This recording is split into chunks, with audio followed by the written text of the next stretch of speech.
Smart traders follow the data, the rest chase the noise. Hello everyone, this is Ashish Singh, a SEBI registered research analyst. आज के इस video में हम लोग बहुत सारे डेटा पॉइंट्स के बारे में ही डिस्कस करने वाले हैं कि वो किस तरीके से इम्पॉर्टेंस रखते हैं हमारी ट्रेडिंग में और हमारे आने वाले जो मार्केट के सेशंस हैं उसका व्यू किस तरीके से हम प्रिपेयर करते हैं और ओवरऑल जो मार्केट की इकोनॉमी है वो कहाँ स्टैंड कर रही है, ये सिर्फ और सिर्फ हमें डेटा ही बताता है। मार्केट में बहुत सारे फ्लक्चुएशंस आती हैं, टर्बुलेंस आते हैं, बट उनको कैसे हैंडल करना है, यदि हमारा एक ओवरऑल व्यू क्लियर है तो ये सारे पॉइंट्स हमें जो हैं वो हेल्प करते हैं हमारे व्यू को क्लियर करने में और उन टर्बुलेंस को हैंडल करने में।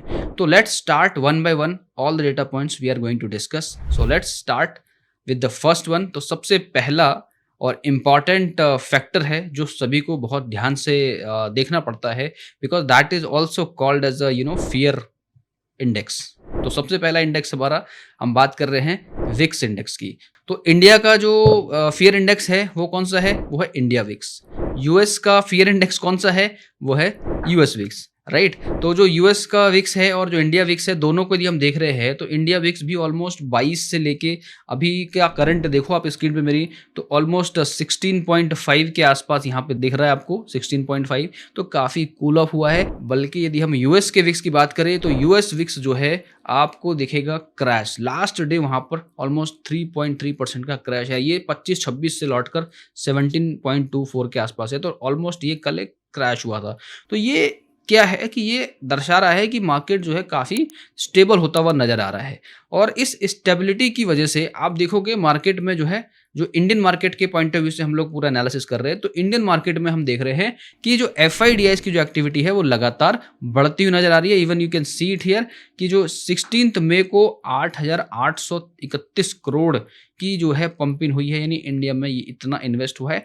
साथ के साथ यहाँ पर हम ये देख रहे हैं कि भाई DIs का भी 5,187 करोड़ का बाइंग है, यानी FIs की भी बाइंग है, DIs की भी बाइंग है और मार्केट 25,000 को होल्ड किया है। तो अच्छा, यदि ये बाइंग है, even though market went in negative zone, 40-42 point नीचे क्लोज हुआ है, तो आखिर ये सेलिंग करी किसने है? तो ये एक बड़ा एक सवाल आता है कि भाई इतनी बाइंग होने के बाद और यदि सेल हुआ है तो आखिर क्या हो सकता है, क्या पॉसिबिलिटीज लग रही हैं आपको कि क्या पॉसिबिलिटी है? तो जहाँ तक मैं समझता हूँ, पिछले कई बार इस तरीके जब सिनेरियोज आते हैं तो वहाँ पर जनरली क्या देखा गया कि वहाँ पर ना जो है सेक्टर रोटेशन होता है। जनरली क्या हुआ होगा मेरे हिसाब से कि कुछ स्टॉक्स FIs ने बाय करे होंगे, DIs ने उनको जो है सेल करा होगा। यानी जो FIs ने खरीदे हैं वो DIs ने बेचा है, और जो DIs ने जो स्टॉक्स खरीदे होंगे वो होपफुली जो FIs ने बाय करा है। तो मतलब एक तरह से एक्सचेंज हुआ है। कुछ स्टॉक्स जो FI के पास थे वो DIs ने खरीद लिए, जो DI के पास थे वो FIs ने खरीद लिए। तो इस तरह का एक और सेक्टर वाइज रोटेशन हो सकता है कि सेक्टर वाइज जो है ये रोटेशन हुआ हो। जो FI प्रॉफिट में हो सकता है उन्होंने थोड़ी प्रॉफिट बुकिंग की हो, या अलग स्टॉक्स जो है और खरीदे हो अलग अलग सेक्टर्स के। तो अलग अलग सेक्टर्स में पैसा लगा होगा और दोनों तरफ से जो बाइंग और खरीदने वो आपस में मिलकर नेट आपको बाइंग दिख रही है। तो यहाँ पर बेसिकली सेक्टर रोटेशन देखने को लग रहा है मुझे। इवन आप देखोगे कि ओवरऑल जो लास्ट ट्रेडिंग सेशन था फ्राइडे का, वहाँ पर मेजरली आप जब एडवांस डिक्लाइन देख रहे हो तो अच्छे खासे स्टॉक्स पॉजिटिव में थे। बहुत कम आपको दिखेगा स्टॉक्स में सेल ऑफ। इवन यदि सेक्टर वाइज आप देखोगे तो मैं आपको दिखाता हूँ, यहाँ पे स्क्रीन पे आप देखो तो you will be able to see कि ज़्यादातर जो सेक्टर्स हैं, जैसे स्मॉल कैप है, PSU bank, Nifty energy, auto, media, consumer, ये सारे ग्रीन में है। मेटल, हेल्थ, कुछ ओनली 2-3 स्टॉक्स थोड़ा IT सेक्टर थोड़ा सा नेगेटिव में गया है, फार्मा, हेल्थ केयर और मेटल, ये 3-4 सेक्टर्स थोड़ा सा नेगेटिव में यहाँ पे थोड़ा सा सेल ऑफ देखने को मिला, बट वो भी बहुत मेजर नहीं है। मोस्ट ऑफ द सेक्टर्स में बाइंग देखने को मिली है, which is a good part once again. तो बेसिकली हम क्या कह रहे हैं कि FIs की जो बाइंग है that is very very important again. और ये जो 8,800 ऑलमोस्ट 9,000 करोड़ की जो बाइंग करी है FIs ने, ये जब से इन्होंने ये पिछले 15-16 तारीख से जो बाइंग स्टार्ट करी है, तो उसमें सबसे ज़्यादा की बाइंग जो है हमें आज देखने को मिली है। अच्छा, एक और इम्पॉर्टेंट बात, क्यों बाइंग कर रहे हैं ये लोग, क्यों इंडिया में इतना जो है ट्रस्ट फैक्टर बिल्ड हो गया? देयर इज समथिंग ना supporting data for this buying. FIs का भी बाइंग हो रहा है, DIs का बाइंग है। जनरली आप देखते हो कि FIs बाय करता है, DI सेल करता है, या तो DIs भी लगा हुआ है बाय करने में। तो भाई something is very very important going on. या तो हमें पता नहीं है या there is something which is very very important, so let's talk about that factor also. तो यहाँ पर एक न्यूज़ आई है यहाँ पर, जहाँ पर आप ये देखो कि म्यूचुअल फंड्स का जो डेटा है वो आया है। और म्यूचुअल फंड जो है, म्यूचुअल फंड हाउसेज जो हैं, जो बड़ी बड़ी 5 म्यूचुअल फंड हाउसेज हैं, they are sitting with idle cash. Mutual funds are sitting on record cash levels, आप देख रहे हो ना, रिकॉर्ड कैश लेवल्स। और equity mutual funds are sitting on record 2.15 lakh crore in cash as of April, यानी इस अप्रैल महीने में, लास्ट जो ये अप्रैल 2025 में, ये इनके पास इतना कैश भी आइडल पड़ा हुआ है। और ये आपको पता है कि म्यूचुअल फंड का पैसा कहाँ लगेगा? म्यूचुअल फंड का पैसा ऑब्वियसली इक्विटी मार्केट में लगेगा। तो they are definitely searching for something, means some sector, some specific stocks जो अभी अंडर वैल्यूड हो या जहाँ पे टर्नओवर पॉसिबल है, उन स्टॉक्स में पैसा लगेगा। तो अभी तो मार्केट हमारा 25,000 है। जब इतना पैसा मार्केट में आएगा, ऊपर से एफआईज भी बाय कर रहा है, ठीक है, तो आप समझो कि इक्विटी मार्केट कहाँ जाना चाहिए। Why we are thinking of 25,000 hold करे और just it should reach to 26,000। Why we are not thinking कि भाई 28,000 और 30 के आसपास भी मार्केट जाना चाहिए, जिस हिसाब से डेटा बना हुआ है और जिस हिसाब से डेटा शो कर रहा है। इतना बड़ा फंड, इट्स अ हिस्ट्री, इतना सारा पैसा सिटिंग पड़ा रहना, मतलब it's a pi held by mutual fund. तो बेसिकली क्या है इसमें कहने का मतलब कि ये सारा पैसा मार्केट में आएगा तो डिमांड बढ़ेगी, तो आपको थोड़ा उसके लिए भी अटल चलना। एकदम से जो है आपको सर्ज देखने को मिलेगा मार्केट में, जो है एकदम से मोमेंटम देखने को मिल सकता है जब ये पैसा मार्केट में पंप किया जाएगा। पंप से मेरा मतलब है जब ऑब्वियसली इक्विटी मार्केट में म्यूचुअल फंड का पैसा इक्विटी में लगेगा, तो that is again a very very good part for the market itself. There is one more thing, one more news is very very important news if you see India के लिए, कि जो India जो है इस समय सबसे सबसे प्रिफरेबल जो है कंट्री बन गया है इन्वेस्टमेंट के पॉइंट ऑफ व्यू से। और ये मैं नहीं कह रहा हूँ, ये आप ये देखो, India displaces Japan as a most preferred market in Asia shows BOF, यानी जो बैंक ऑफ अमेरिका है उसने बोला है कि जो इंडिया है इस समय वो बहुत ही ज़्यादा प्रेफरेबल है और यहाँ पर पैसा इन्वेस्टमेंट हम लोग कर सकते हैं। ये बहुत ही सेफ और बढ़िया कंट्री है, इस समय प्रेफरेंस सबसे ज़्यादा दे रही है ओवर जापान। जो जापान का था पहले, लास्ट जो इन्होंने सर्वे किया था उसमें जापान को बताया था that was the safest one, now they are telling India is the best place to invest. तो ये सारी चीज़ें ना बूस्टअप करती है किसी भी इन्वेस्टर को के लिए जो बाहर से इन्वेस्ट कर रहा है, जो बाहरी कंट्री से इन्वेस्ट कर रहा है, उसको क्या चाहिए कि मार्केट में जिस कंट्री में वो इन्वेस्ट कर रहे हैं वो कंट्री स्टेबल होनी चाहिए, वहाँ पर कुछ ज़्यादा झोलझाल नहीं होना चाहिए, बहुत ज़्यादा इशूज़ ऐसे नहीं होने चाहिए, पॉलिटिकल लेवल पे स्टेबिलिटी होनी चाहिए। तो यहाँ पर वो सारी चीज़ें उनको देखने को मिल रही हैं। इवन अभी जो थोड़ा टेंशन था इंडिया पाकिस्तान के बीच, उसको भी बहुत ही बढ़िया ढंग से हैंडल किया गया।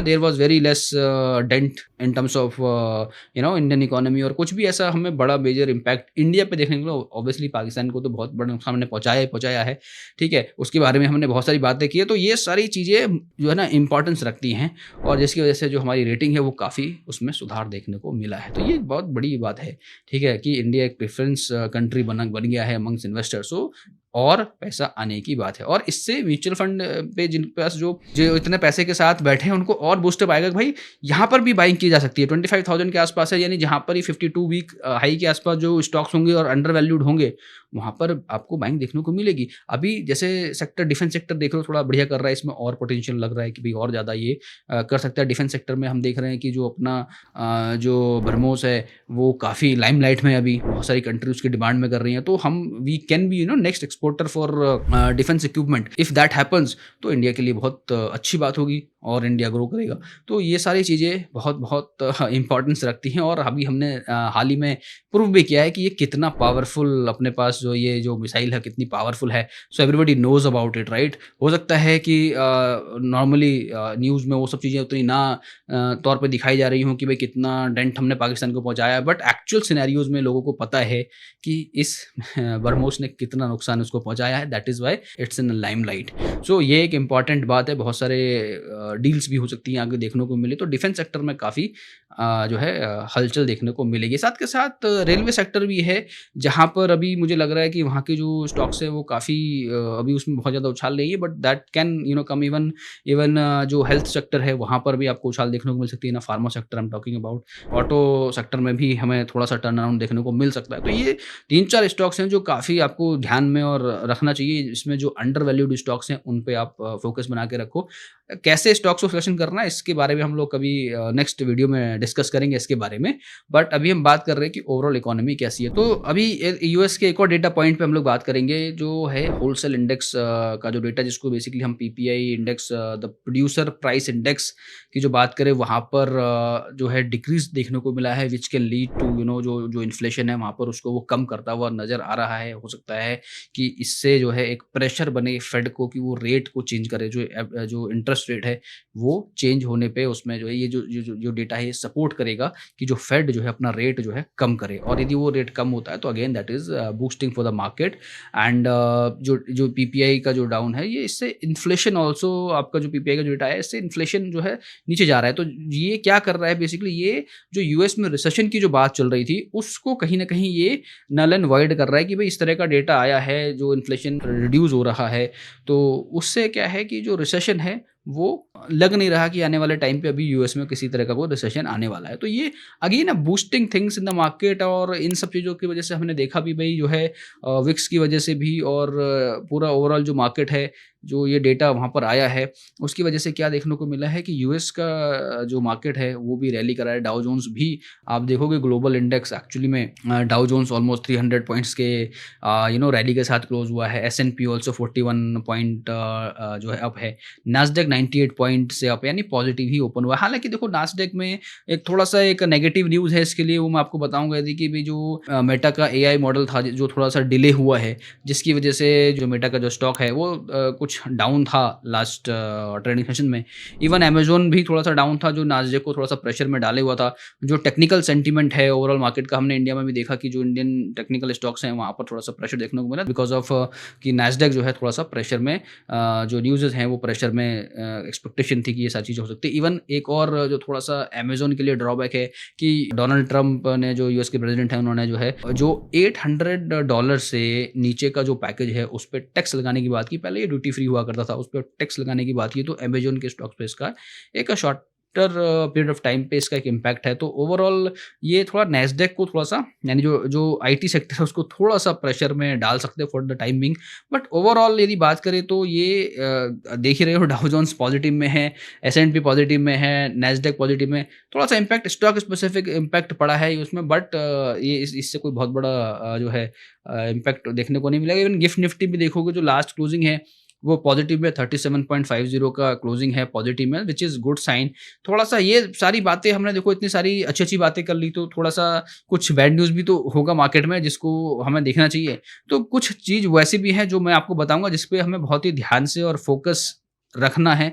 सबसे पहला, एक जो बलूचिस्तान का एक चैप्टर है वो आपको ध्यान रखना है कि बलूचिस्तान जो लिबरल आर्मी है उन्होंने अपने आप को एक इंडिपेंडेंस कंट्री अनाउंस कर दिया है। They are asking help from India, कि वो इंडिया उसको हेल्प करे स्टेबल होने में। और अभी ये, लेकिन फिर भी ये जो पाकिस्तान और बलूचिस्तान के बीच थोड़ा टेंशन बढ़ सकती है, वहाँ पर आपको एक वॉर जैसा सिचुएशन देखने को मिल सकता है। तो उसके लिए थोड़ा सा अलर्ट रहना, थोड़ा सा इम्पैक्ट उसका पड़ सकता है। तो एक तो ये चीज़ होगी। दूसरा, एक और इम्पॉर्टेंट चीज़ है जो इंडिया ने रेस करी है आईएमएफ को वंस अगेन, और जो है अपना कंसर्न दिखाया है कि जो आईएमएफ से जो पैसा आया वो पाकिस्तान ने उसको यूज़ किया मसूद अजहर, जो बहुत बड़ा टेररिस्ट था, उसकी फैमिलीज़ को उन्होंने रिवॉर्ड किया कि भाई जो कैजुअलिटी हुई है, जो हादसा हुआ है, उसके कंपनसेशन के तौर पे उनको कुछ पैसा अनाउंस किया। But this is something like terror funding ही मैं इसको बोलूँगा कि ये एक तरह का टेरर फंडिंग ही है। बेसिकली टेरर फंडिंग ही कर रहे हैं ना, उसको पैसा दे रहे हैं जो पैसा आईएमएफ से आया है। ऐसा इंडिया ने इस तरह का एक जो है आपत्ति दर्ज करी है और आपत्ति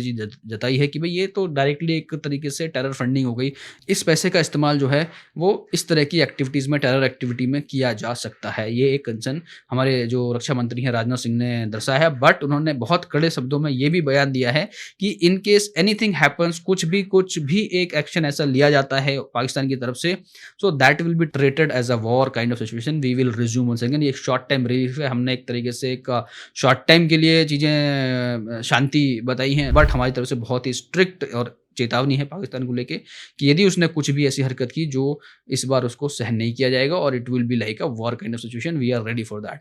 तो ये एक बड़ी चेतावनी भी दी गई है कि भले ही आपको पैसा मिल गया है और आप उसको इस तरह की एक्टिविटी में यूज़ कर रहे हो जो पाकिस्तान इस चीज़ के लिए जाना जाता है, और मगर फिर भी यदि उस पैसे की वजह से कोई ऐसी एक्टिविटी होती है तो रेडी फॉर द कॉन्सिक्वेंसेस। तो इस तरह की जो है चीज़ें इवन हमारे जो रक्षा मंत्री हैं उन्होंने उनको अलर्ट किया है। तो ये एक पॉइंट है जो थोड़ा-सा इम्पैक्ट डाल सकता है shorter period of time. And one more thing, थोड़ा-सा एक कंसर्न यहाँ पर ये है, ये हमने कल भी डिस्कशन किया था इसके बारे में कि भई रिसेंटली जो है अभी जो कोविड के कुछ नए केसेस जापान में और सिंगापुर, हांगकांग जैसे कंट्रीज़ में देखने को मिले हैं। इवन इंडिया में 93 केसेस एक्टिव देखने को मिले हैं। कुछ डेथ्स भी हुई हैं जो एक थोड़ा कंसर्न है। तो अगेन मैं फिर से बोलूँगा, थोड़ा-सा ध्यान रहिए, अपने हेल्थ का ध्यान रखिए, भीड़-भाड़ इलाकों में नहीं जाइए। But in terms of the market, इस पे मार्केट में से कितना फ़र्क पड़ेगा, कितने लेवल पे ये स्प्रेड होगा, वो सारी चीज़ें अभी अवेटेड हैं कि भई क्या एक्चुअल में कंडीशन होने वाली है या क्या इसका इम्पैक्ट है, किस लेवल तक ये जा सकता है। तो ये सारी चीज़ें अभी अवेटेड है, बट फिर भी मैं आपको बोलूँगा कि भई आप पहले से थोड़ा-सा प्रिकॉशन लेके रखो। There are news that again this virus gone active, so be very careful. But इन सारी चीज़ों से देखो एक चीज़ समझ में आता है, थोड़ा टर्बुलेंस आ सकता है मार्केट के अंदर। शॉर्ट टर्म में यदि कोई टर्बुलेंस आता है मार्केट में, कुछ फॉल आता है, so that should be looked as an opportunity. Because हो सकता है बहुत सारे इन्वेस्टर ने जब मार्केट 22,000-23,000 के आसपास गया था, वहाँ पे वो अपॉर्चुनिटी मिस करी थी। तो हो सकता है कि उनके लिए फिर से थोड़ा-सा एक अपॉर्चुनिटी जैसा देखने को मिल सकता है कि 200, 400, 500 पॉइंट यदि मार्केट गिरता भी है इन केस, ठीक है, किसी भी रीज़न की वजह से, बट ओवरऑल जो है मार्केट को ऊपर ही जाना है। और we are probably going to touch all time high very soon. जिस हिसाब से जिस पेस से मार्केट बढ़ रहा है, तो all time high is very going to be very very soon, और even more than that we might go और अभी जो इंडियन इकोनॉमी है और जो ओवरऑल जो सेंटिमेंट है ग्लोबली, वो काफ़ी पॉजिटिव है। पैसा बहुत सारा आने वाला है from the mutual fund side, from the FIIs की तरफ से, डीआईज की तरफ से बहुत सारा पैसा इंडियन स्टॉक मार्केट में लगने वाला है। तो you have to be prepared with that way. ये एक अपॉर्चुनिटी भी हो सकती है कि यहाँ से और मार्केट ऊपर जा सकता है। These are the supported elements that you should not overlook, right? And apart from this, I would again say कि any dip, any correction from here, you should look as an opportunity. So alright guys, this is all the data points I have discussed. Lot many data points here. I hope you understand that how the Indian economy is going to be, और किस तरीके से अपना market react कर सकता है। And daily basis पे मैं टेक्निकल व्यू तो आप लोगों को बताता ही हूँ। तो इंडेक्स का जो व्यू रहता है उसको आप देखोगे तो आपको शॉर्ट टर्म का व्यू, एक technical point of view, market किस तरीके से रिएक्ट कर सकता है, वो सारी चीज़ें आपको देखने को मिल सकती हैं। तो alright guys, so this is all from my side. Once again thank you so much for watching this video till now. Have a great day ahead.